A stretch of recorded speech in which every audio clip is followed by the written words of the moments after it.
Makanya sampai sedahsyat itu. Makanya sampai kemudian para salaf itu berkata, az-zina dainun wa qada'uhu fi ahlihi. Zina itu utang, Pak. Zina itu utang. Siapapun yang pernah berzina dengan seseorang, maka dia akan hutang. Anak-anaknya ada yang nanti dizinai sama orang. Makanya Imam Syafi'i rahimahullahu ta'ala, sampai kemudian beliau kalau sudah disebutkan dosa tentang zina, berubah wajahnya dan berkata, al-bala, al-bala, al-bala. Imam Syafi'i itu kalau sudah disebutkan kata zina, Pak, tidak ada kata yang disampaikan kecuali satu, bala, bala, dan bala. Sampai tikus yang ada di dalam rumah itu akan mendapatkan balanya ketika penghuni rumah itu melakukan zina. Sampai tikus di dalam lubang itu. Saking kerasnya adab yang diperlakukan kepada orang yang berzina. Makanya tidak main-main zina itu. Makanya sampai orang yang bertobat sekalipun kalau sudah berzina, Pak, kalau sudah bertobat itu tidak menghapuskan jejak zinanya.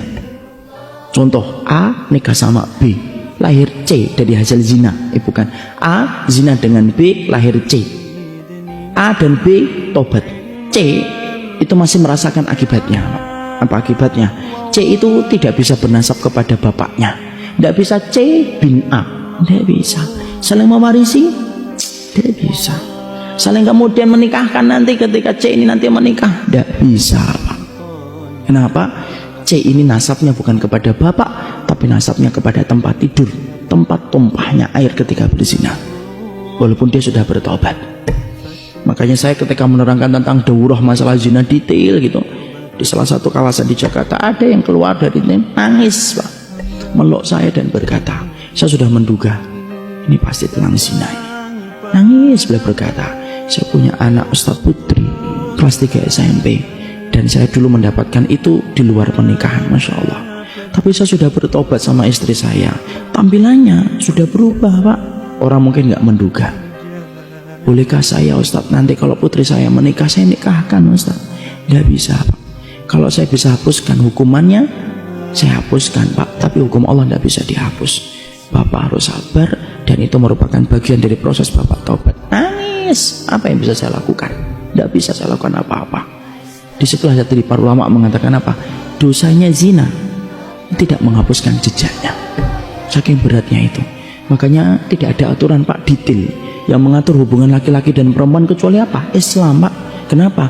Karena semangatnya Islam itu menutup rapat pintu perzinahan. Sampai kita dapatkan kan, Masya Allah, dalam Islam diatur laki-laki dan perempuan. Sampai di masjid perempuan harus di belakang, laki-laki di depan. Perempuan ketika mengingatkan imam tidak boleh dengan suara, tapi harus dengan telpukkan tangan begini. Laki-laki boleh dengan suara supaya tidak menimbulkan fitnah bagi laki-laki ketika mendengar suara itu. Bapak kalau jalan tidak boleh di belakang perempuan, Pak, kalau menurut salafus saleh itu. Karena sesungguhnya para ulama itu mengatakan kafa bil aib, cukuplah orang itu aib kalau kemudian dia jalan di belakang perempuan, Pak. Kenapa? Orang yang jalan di belakang perempuan, setan itu nempel pada belakang perempuan dan menjadikan belakang wanita itu tampak indah. Masya Allah, sampai segitunya, Pak. Makanya kalau bapak jalan tiba-tiba di depannya akhwat-akhwat, tolong malah jangan dinikmatin di belakang, disalib akhwatnya. Dan akhwatnya itu kalau disalib jangan GR, ih ikhwannya ngejar saya, bukan ngejar kamu, dia mau nyalip kamu supaya kemudian tidak di belakangnya. Masya Allah, Pak. Sampai urusan itu, sampai bapak ketika punya istri boleh nggak mesra-mesra di depan orang? Nggak boleh, Pak. Mencium jidat istrinya di depan orang, ciuman, walaupun itu istrinya. Lu itu istri saya sendiri, Ustadz. Lu yang bilang istri tetangga itu ya sopo. Tapi tidak boleh, karena Nabi tidak boleh, karena Nabi tidak pernah memperlihatkan kemesraan itu di depan rumah. Semua kemesraan itu di balik rumah, di balik pintu. Mau apapun di balik pintu silahkan, tapi kalau di luar pintu tidak boleh. Kenapa? Untuk menjaga hati orang yang punya penyakit kotor supaya tidak tertarik untuk melakukan zina gara-gara melihat pemandangan itu. Coba sampai sedetail itu. Kenapa? Supaya menghindarkan orang dalam zina.